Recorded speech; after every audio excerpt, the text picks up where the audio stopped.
Welcome to the course. This course explores the fundamental relationship between data and machine learning, programming languages that power ML development, and specialized tools across various AI domains. In this part, we will explore the fundamentals of machine learning, its techniques, and its diverse applications. By the end of this presentation, you will have a clearer understanding of what machine learning is and how it impacts various fields. Let's start with the basics. Machine learning, or ML, is a subset of artificial intelligence, which makes computers appear intelligent by mimicking human cognitive abilities. While AI covers a broad range of technologies, ML specifically focuses on using algorithms to learn from data, enabling computers to make decisions without explicit instructions. Artificial intelligence includes various fields such as computer vision and natural language processing. Within AI, machine learning stands out as it relies on algorithms and requires feature engineering. Deep learning, a more advanced subset of ML, employs layered neural networks to automatically extract features from complex, unstructured data, making it particularly powerful for tasks like image and speech recognition, and make decisions based on the data they analyze. This ability allows machines to improve their performance over time without human intervention. There are several types of machine learning. In supervised learning, models learn from labeled data, allowing them to make predictions on new data.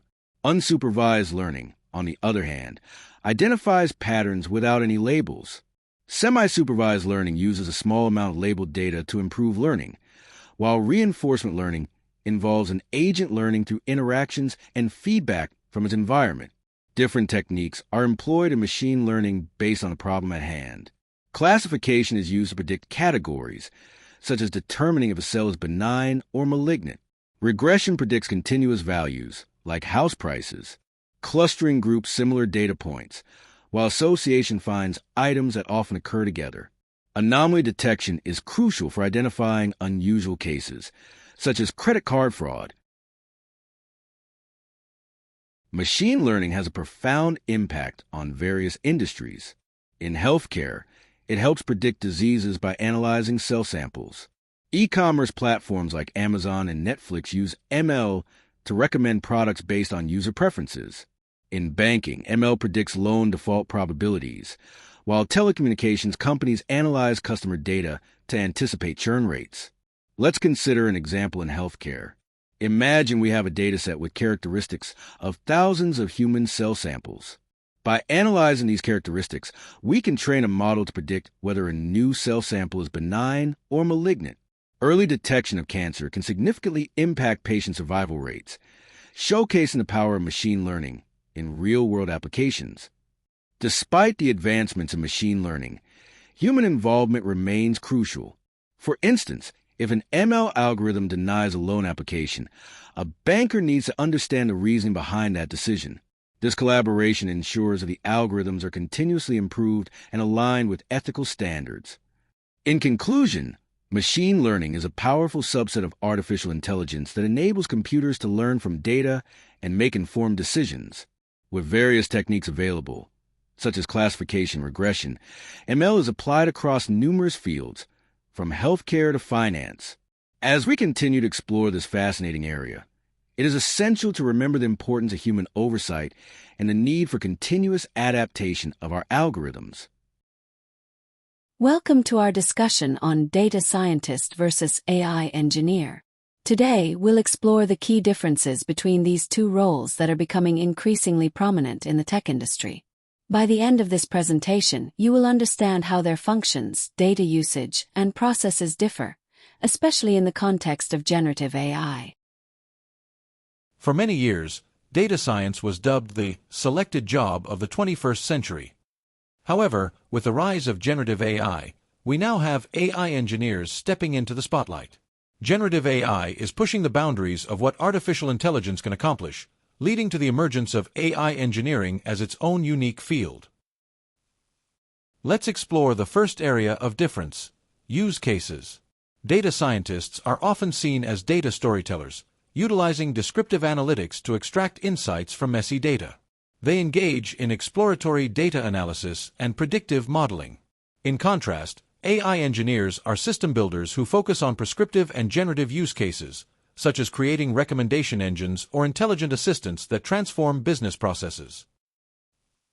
Next, let's discuss the types of data each role typically works with.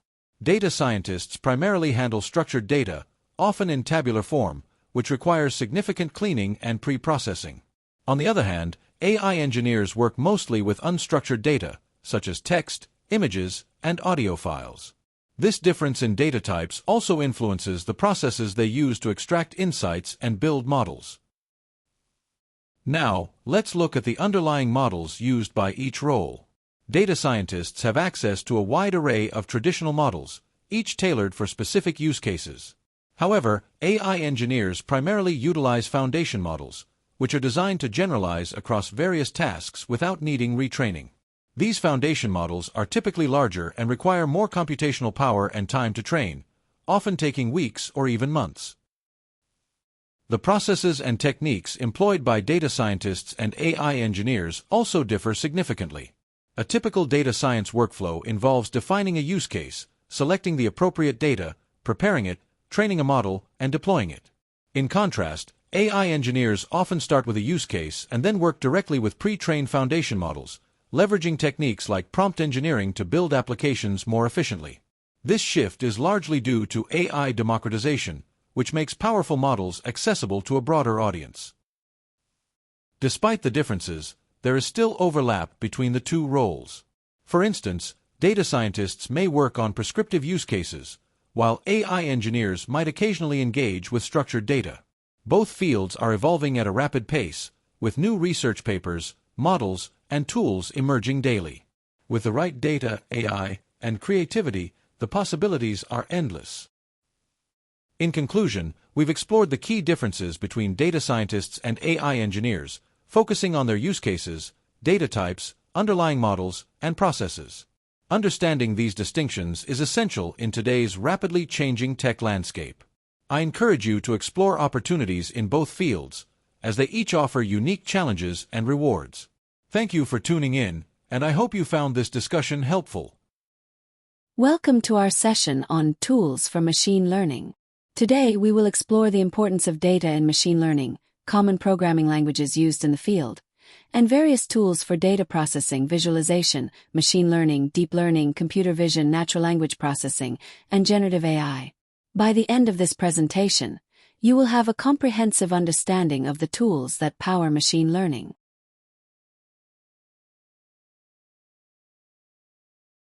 Now it's time to start by addressing the question, what is data?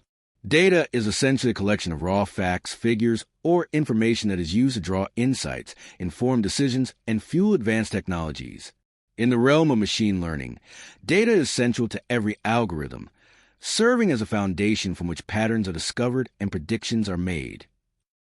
Machine learning tools are essential as they provide functionalities for machine learning pipelines. These tools help with data preprocessing, building, evaluating, optimizing, and implementing machine learning models. They simplify complex tasks, such as handling big data, conducting statistical analyses, and making predictions, which are vital for successful machine learning projects. A machine learning programming language is crucial for building models and decoding data patterns. Python is the most widely used language due to its extensive collection of libraries for data analysis and machine learning. R is another popular choice, particularly for statistical learning. Other languages like Julia, Scala, Java, and JavaScript also play significant roles in the machine learning ecosystem.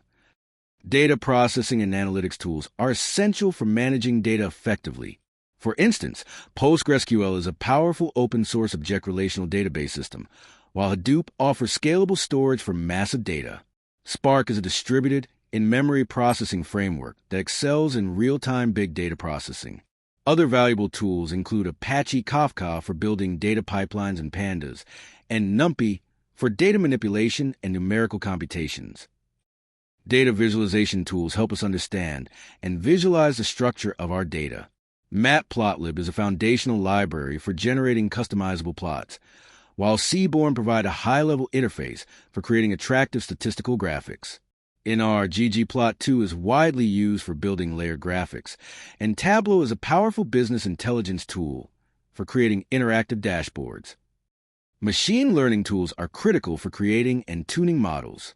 Libraries like NumPy provide foundational support for efficient numerical computations, while Pandas is used for data analysis and preparation. Scikit, built on NumPy, offers modules for scientific computing, and Scikit-Learn provides a comprehensive suite of algorithms for classification, regression, clustering, and more. Deep learning tools are frameworks specifically designed for creating, training, and testing neural network-based models. TensorFlow is an open-source library for large-scale machine learning, while Keras offers a user-friendly interface for implementing neural networks. Theano is used for optimizing mathematical expressions, and PyTorch is popular for deep learning applications, especially in computer vision and natural language processing. Computer vision tools are essential for tasks such as object detection, image classification, and facial recognition. OpenCV is a library for real-time computer vision applications, while Scikit-Image offers image processing algorithms. Torch Vision, part of the PyTorch project, provides popular datasets and pre-trained architectures for computer vision tasks. NLP tools help developers and data scientists build applications that understand and generate human language. The Natural Language Toolkit, or NLTK, is a comprehensive library for text processing. TextBlob simplifies tasks like sentiment analysis and translation, while Stanza, developed by the Stanford NLP Group, offers pre-trained models for various NLP tasks. Generative AI tools leverage artificial intelligence to create new content, such as text, images, and music. Hugging Face Transformers is a powerful library for NLP tasks, while ChatGPT is widely used for text generation and chatbot development. DALL-E generates images from textual descriptions, and PyTorch supports the creation of generative models like GNs for various applications. In conclusion, data is at the heart of every machine learning algorithm, and the right tools are essential for simplifying complex tasks and enhancing productivity. Today, we explored various tools for data processing, visualization, machine learning, deep learning, computer vision, NLP, and generative AI. Understanding these tools will empower you to effectively leverage machine learning in your projects. Thanks for watching. Welcome to our new session on the machine learning model lifecycle. Today, we will explore the various processes involved in developing a machine learning product, from the initial problem definition to the deployment of the model. By the end of this presentation, you will have a clear understanding of the entire lifecycle of a machine learning project. Let's begin by looking at the key processes in the machine learning model lifecycle. These include problem definition, data collection, data preparation, model development and evaluation, and finally, model deployment. It's important to note that this life cycle is iterative, meaning we often revisit previous steps based on our findings throughout the process. The first step in the life cycle is problem definition. Here, we clearly articulate the problem we are trying to solve or the situation we are addressing. It's crucial to understand the goals and objectives of the project and to identify the target audience and stakeholders involved. A well-defined problem sets the foundation for the entire project.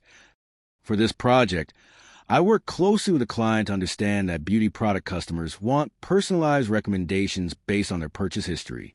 This understanding is vital to ensure that our solution effectively addresses the client's needs. Let's start with our first question. What is the main goal of the business? We need to understand how the company plans to use this model and what benefits they hope to get from it. Next, we need to think about which algorithms we will choose. Then, we will decide how we will measure performance of our model. Lastly, we need to consider how much time and effort we are willing to put into this project. Now, let's talk about the type of model we will use. Will it be a supervised model where we have labeled data, or perhaps an unsupervised model where we don't have labels? We might also consider reinforcement learning, where the model learns by trying and getting feedback. Next, we need to think about the type of task we are working on. Is it a classification task, where we sort things into categories? Or is it a regression task, where we predict numbers? We could also explore other types of tasks depending on our needs. Next, we move to data collection. In this step, we gather data from various sources, ensuring that the data is relevant and of high quality. Data can be collected from databases, APIs, or other platforms. The quality of the data collected is vital, as it directly impacts the performance of the machine learning model. I need to determine what data the company has and identify the sources. This includes user data like demographics and purchase history, as well as product information such as inventory, ingredients, popularity, and customer ratings. Gathering comprehensive data is essential for building an effective model. Next, let's look at some popular places where we can find open data for our projects. First, we have openml.org. This site offers a lot of datasets and tools for machine learning.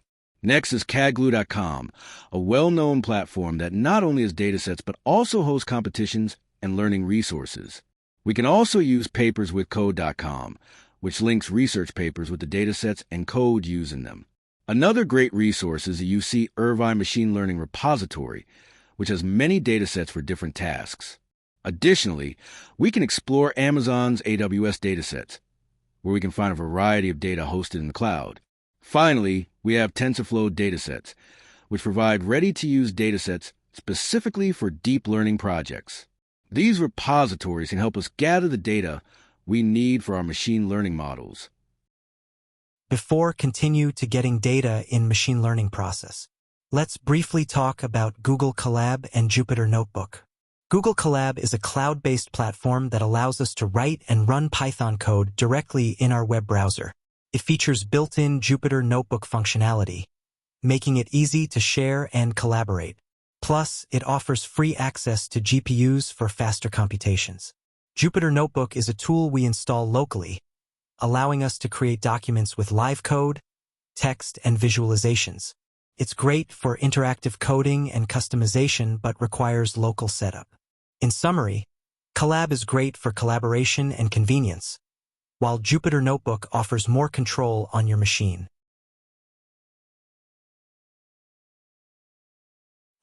Now let's talk about how to get our data. First, we can download the dataset from Kaggle using this link, California housing prices. Once we have the data, we can use Python to read it.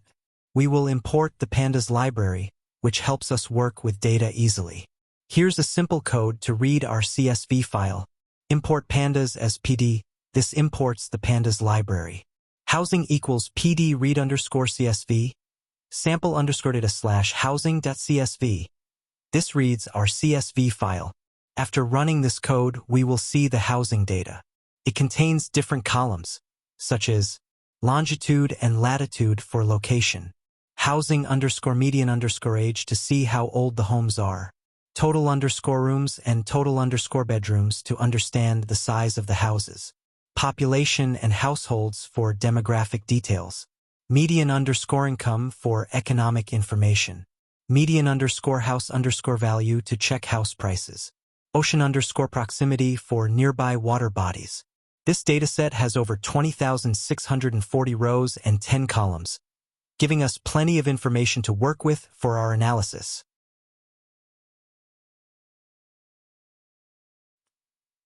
Let's talk about how to read our data files. We can use different functions from the Pandas library, which make it easy to read files. Here are some common options. PD read underscore CSV. This is the most common function to read a CSV file. For example, housing equals PD read underscore CSV, file.csv. PD read underscore Excel. If our data is in an Excel file, we can use this function to read it. Data equals PD read underscore Excel, filed XLSX. PD read underscore JSON for JSON files. We can use this function. Data equals PD read underscore JSON, file.json. PD read underscore SQL. If our data is coming from a SQL database, we can use this function to read the data directly through a SQL query. By using these functions, we can easily load different types of data into our program for analysis and modeling.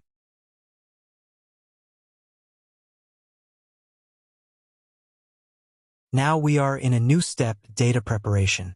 Data preparation, often referred to as the ETL process, extract, transform, load, comes next. This involves cleaning the data, transforming it into the necessary format, and storing it in a single location. This preparation ensures that the data is accessible to machine learning engineers, allowing them to build effective models. In data preparation process, we focus on filtering out irrelevant data, removing extreme values, and ensuring that each data column is correctly formatted. Additionally, we conduct exploratory data analysis to identify patterns and prepare a final version of the data for modeling. Now, let's take a quick look at the structure of our data. We can start by checking the first 5 rows to see what the data looks like. We do this using the DataFramesHead method. Here's how it works. This line of code will display the first 5 rows of our dataset. It helps us understand the columns, data types, and any patterns in the data.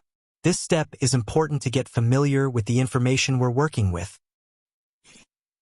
Next, we can use the info method to get a quick overview of our dataset.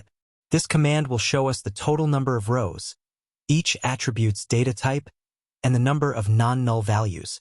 For instance, our dataset has 20,640 instances, which is quite manageable for machine learning tasks.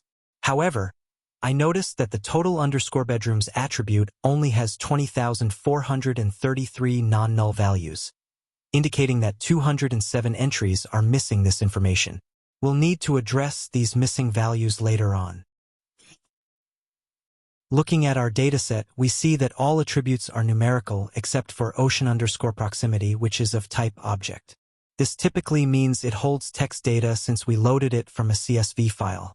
To explore the categories within ocean underscore proximity and see how many districts belong to each category, we can use the value underscore counts method.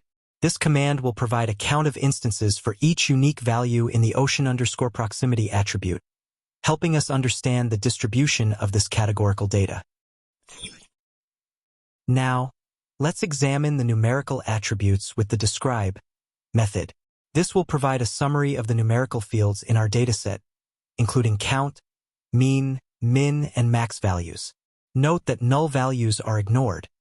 For example, total underscore bedrooms shows a count of 20,433 instead of 20,640.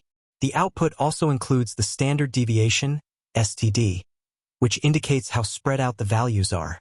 Additionally, you'll see the 25th, 50th, and 75th percentiles, often referred to as the first quartile, median, and third quartile, respectively. For instance, 25% of districts have a housing underscore median underscore age less than 18, 50% are below 29, and 75% below 37. This gives us a good understanding of the distribution of values in our dataset. Another effective way to understand our data is by plotting histograms for each numerical attribute. A histogram visually represents the number of instances, on the vertical axis, that fall within specific value ranges, on the horizontal axis. We can plot histograms for individual attributes, but we can also use the hist method on the entire dataset to generate histograms for all numerical attributes at once.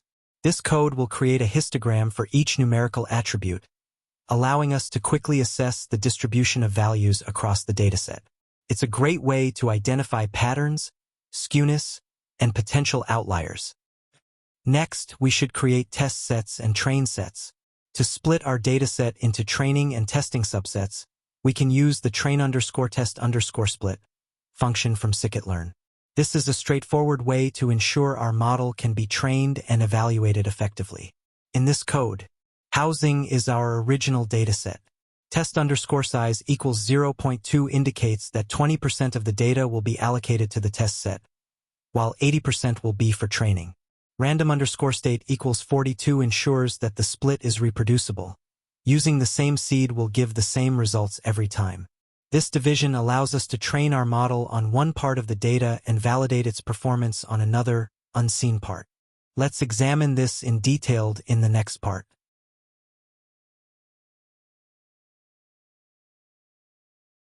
In this part, we will inform the importance of using training, testing, and validation sets in machine learning. It is important in the data preparation step. These concepts are fundamental in developing, evaluating, and ensuring the generalizability of machine learning models. In machine learning, we typically divide our dataset into 3 main sets: training, testing, and validation. Each of these sets plays a crucial role in the workflow of developing a machine learning model. By understanding the purpose of each set, we can significantly improve our model's performance and make it more reliable. First, let's talk about the training set. This is the portion of our data set that we use to train our machine learning model. It includes both the input features and their corresponding labels. During training, the model learns to recognize patterns and relationships within this data, effectively building the internal parameters and structure it will use to make predictions. Next, we have the validation set. This set is crucial for tuning the hyperparameters of the model. By using the validation data, we can evaluate the model's performance during training without actually impacting the training process. This helps us avoid overfitting as we adjust the model parameters based on the results obtained from the validation set. The validation set is also essential for selecting the best model from different options based on performance metrics. Finally, we have the testing set. This data set is used exclusively for the final evaluation of the model after training and validation are complete. It contains data that the model has never seen before, which allows us to obtain an unbiased estimate of the model's performance. The testing set is crucial for understanding how well our model will generalize to unseen data in real-world scenarios. The use of training, validation, and testing sets is essential for several reasons. It helps us avoid overfitting, where the model learns the training data too well, failing to generalize to new data. The validation set allows for effective hyperparameter tuning without influencing the training process, ensuring we're not inadvertently leaking information. Finally, the testing set provides a clear measure of how well the model generalizes to unseen data, which is ultimately what we care about in real-world applications. Typical data split ratios for a dataset can vary, commonly ranging from 70% training, 20% validation, and 10% testing, or an October 10th, 80 split. These ratios can be adjusted based on the size of the dataset and specific requirements of the problem. For larger datasets, smaller validation and testing sets can still provide reliable assessments, while smaller datasets may require more generous splits to maintain model reliability. In the next video, we will continue data preparation step. Thanks for watching. Let's continue data preparation phase. So far, we have considered purely random sampling methods. While we've been using purely random sampling methods for splitting the data, this approach can introduce sampling bias if our dataset is too small. In smaller datasets, random sampling might not adequately represent the overall population, potentially skewing results. This can lead to models that don't generalize well to new, unseen data. To mitigate this risk, especially in smaller datasets, we might consider stratified sampling. This ensures that each subgroup or category is proportionally represented in both the training and test sets, leading to more reliable outcomes. For example, consider the U.S. population, which consists of approximately 51.1% females and 48.9% males. A well-conducted survey should aim to maintain this ratio in the sample, collecting around 511 females and 489 males, especially if responses might vary across genders. This approach is known as stratified sampling.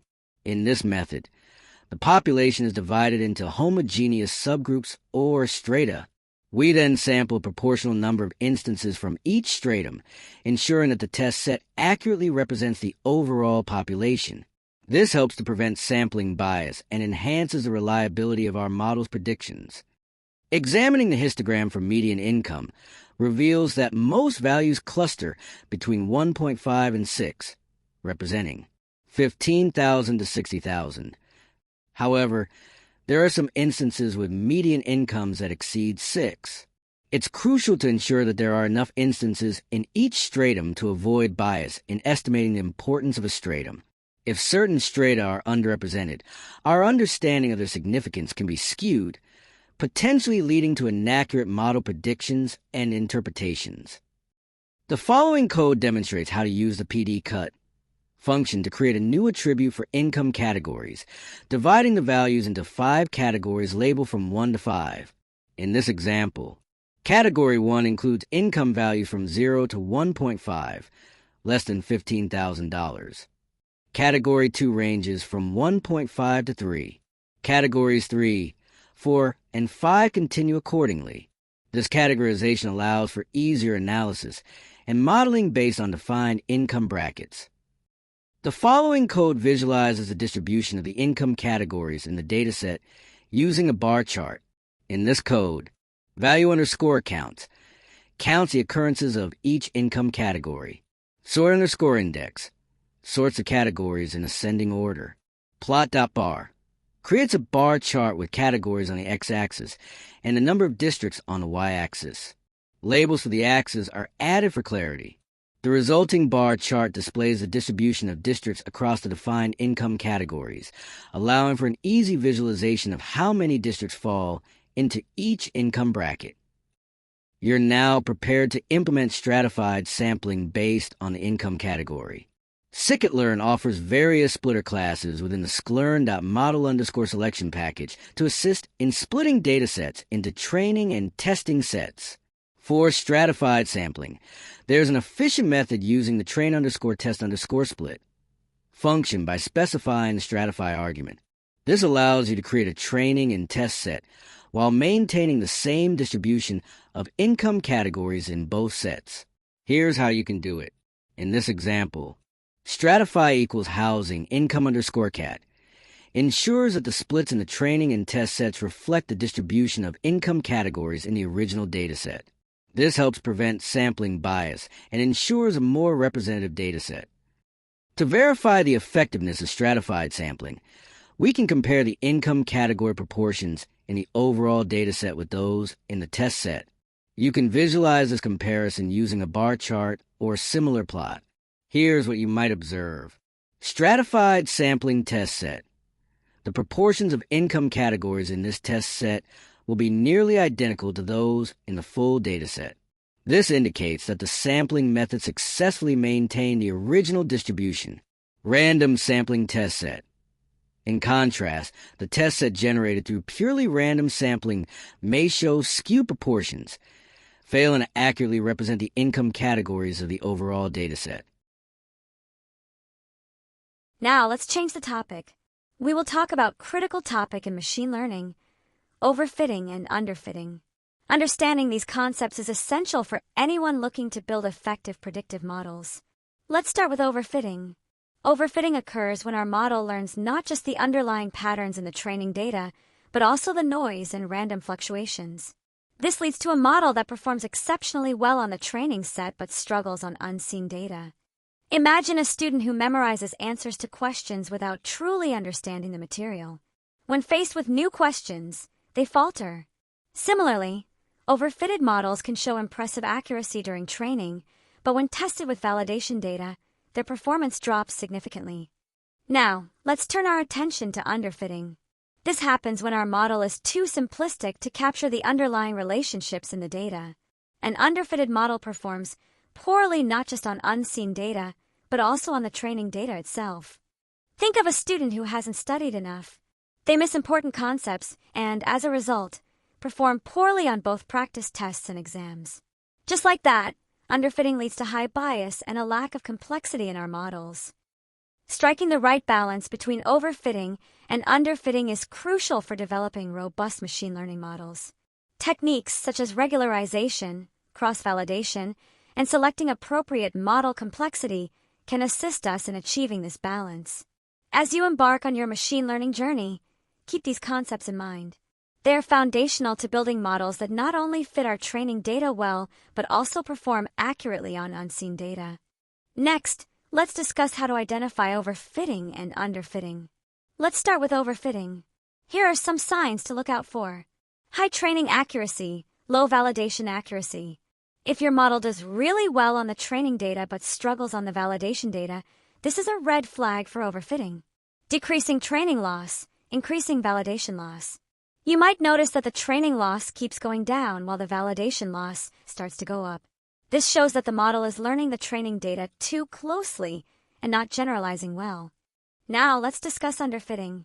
Here are its signs. Low accuracy on both training and validation sets. If your model is performing poorly on both training and validation data, it's a sign that it's too simple to capture the patterns. High training and validation loss values. If you see high loss values for both training and validation sets, this means the model isn't learning effectively, leading to underfitting. Recognizing these signs will help you improve your models. Thank you for joining us today, and keep learning as you explore machine learning. In the next video, we will learn next machine learning step, model development and evaluation. See you in the next video. Hello everyone. In this session, we'll discuss fourth step of model development and evaluation in machine learning. In the model development and evaluation step, we start by building our machine learning models using the prepared data. This is a crucial step where we apply the techniques we've learned to create models that can make predictions. Once we have developed a model, it's time for evaluation. This means we test how well our model performs using the dataset we set aside earlier. We look at various metrics to see if the model meets our goals. Based on these evaluation results, we might need to refine our model. This could involve tweaking the model or trying different approaches to improve its performance. After refining the model, I move on to testing it further. I experiment with it on a group of users and gather their feedback. This includes looking at their ratings and purchase data, which is really important to understand how well the model meets their needs. Evaluating our models and using real user feedback is essential in building effective machine learning solutions. Thank you for joining me in this discussion on model development and evaluation.